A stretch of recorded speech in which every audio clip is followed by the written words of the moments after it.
let me love you.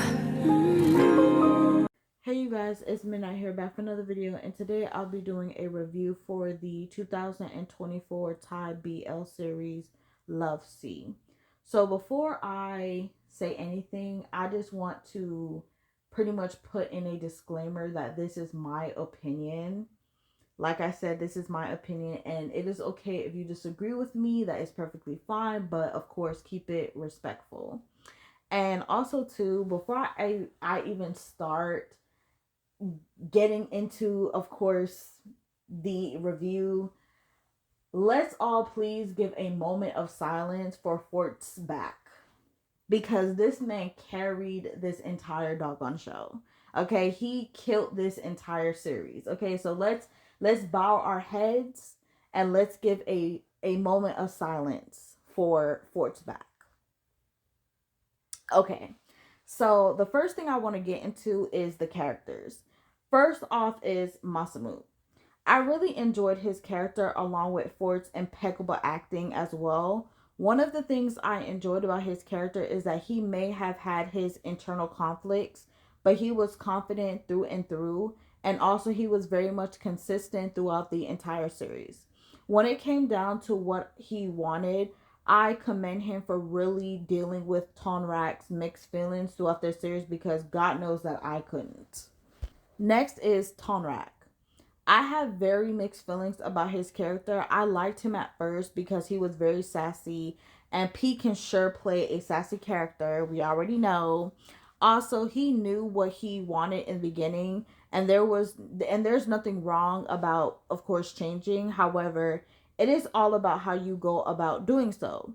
Tongrak was giving me whiplash with his feelings for Masamu. One minute he doesn't want love, and the next minute he does. Also, I just wasn't with him being such a coward when he was very much capable of holding his own with Masamu in the beginning. Next is Vivi.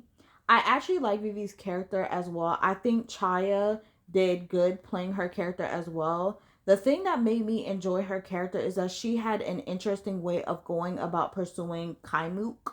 Also, I like her friendship with Tonrak. They were like opposites of the same coin. Even though she didn't get her happy ending with Kaimuk, I am glad that she was able to guide Tonrak in a good direction. And last but not least is Kaimuk.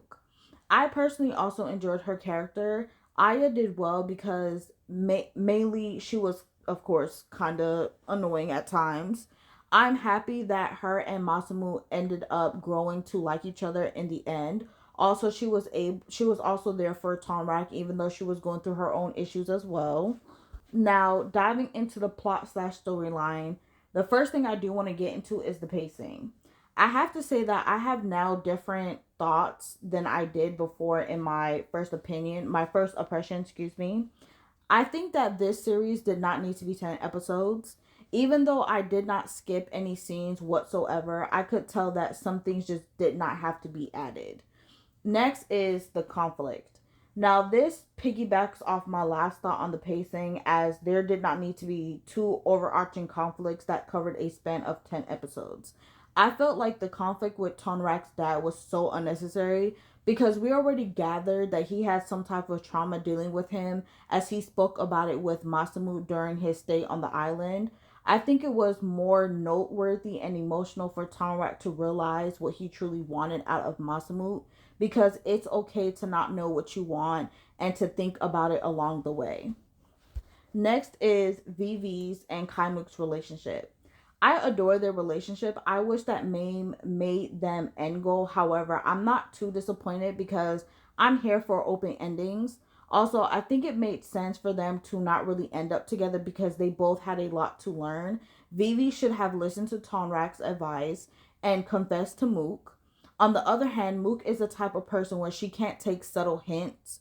Everything needs to be spelled out for her, and that's fine because she thinks that Vivi doesn't share the same feelings as her. Similarity, I am glad that she asked Masamu on how does he do the things that he does for Tonrak, and she listened to him. In the foreseeable future, I like to see them both as end goal. And last but not least is Tonrak and Masamut's relationship. I already spoke a lot about their relationship in the character section. I liked their relationship in the beginning because they were clearly interested in each other sexually. Yet it was nice seeing them actually take the time to get to know each other later on. However, I just did not like the way that Tongrak went about dealing with his negative relationship with his father, and that he shouldn't have given up his relationship with Masamut so easily.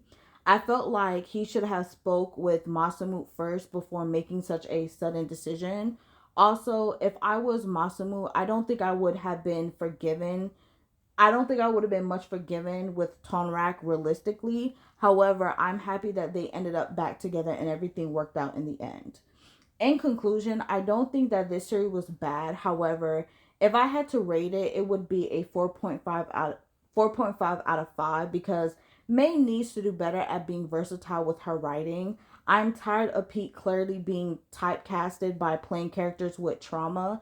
I think that it would be nice for them to play a soft, fluffy romance story without trauma, just like Boston and Old did in Love in the Air, since Boss will be playing a character with trauma in, of course, Boy Next World, which is yet to come. And I hope that May listens to the criticism that she gets when it comes to writing. And let me know if you guys want me to rate my shows or not. Just let me know in the comments below. But anyway, if you like this video, please give it a thumbs up and please do subscribe and please hit that bell notification for more uploads from me. Mm.